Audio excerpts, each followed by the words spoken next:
What's the biggest challenge you see to the evolution of the regiment? I hit it on it already. Not having enough time. Again, I'll go back to what I said earlier. The three of us, we take very, very seriously the responsibility to do organized train and equip. It's not a boring job.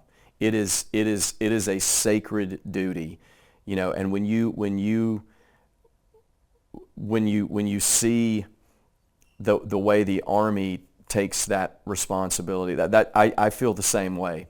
I mean, at this point, we've lost a lot of teammates. My wife and I have held a lot of hands at funerals, and in events beyond that, and we have long-lasting relationships with families that are dealing with a loss from which they'll never recover, whether that's parents or spouses, children.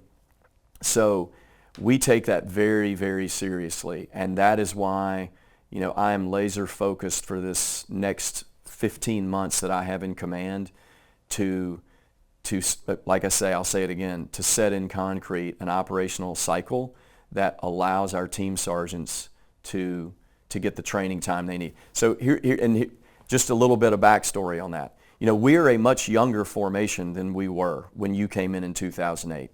The 18 X-ray program is a fantastic program, and 18 X-rays make up more than 50% of our force now.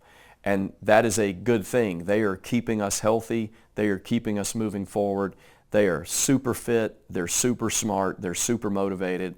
The ones that make it through that pipeline, the attrition rate, you may have talked about that with SWIC, but the attrition rate from somebody who raises their hand and says, I want to be an X-ray, and then shows up to Army basic training and quits day 2, or whatever. I mean, the attrition rate is really, really high. So the ones that we get they are tremendously capable individuals, but they're inexperienced.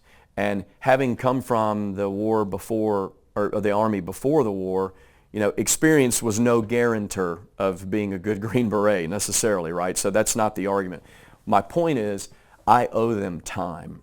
I owe them time to get reps, to be a really, really, really solid junior Bravo or junior Charlie before they start having to figure out, okay, and this is what it means to be a junior Charlie in my theater, to be a junior Charlie, employing my language and understanding this culture in my theater.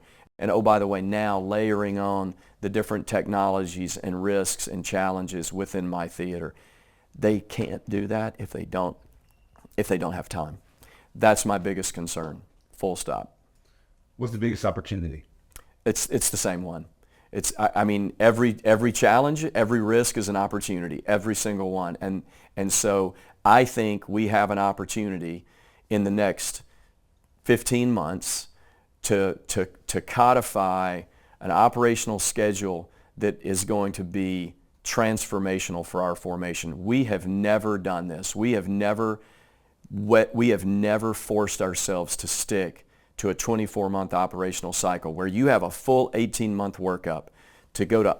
You got 6 months of individual to go to all your PME, to go get your Halo Jump Master, to get your tandem certification, to go down and be a dive soup, to go to the DMT course, yada, yada, yada.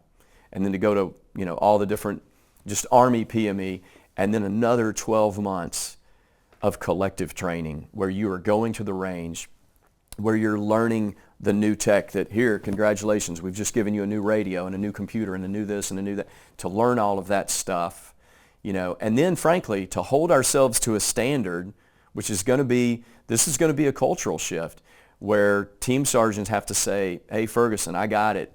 You're ready to go on this deployment, but you just showed up and we're deploying in whatever that time window is.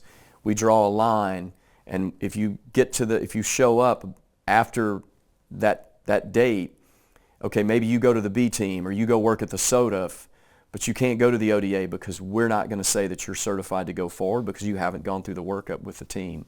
We don't have it all figured out yet. There will be challenges with all of that, but I think that's a tremendous opportunity to, within and I'll bear with me. I'm going to give you a war story on that one.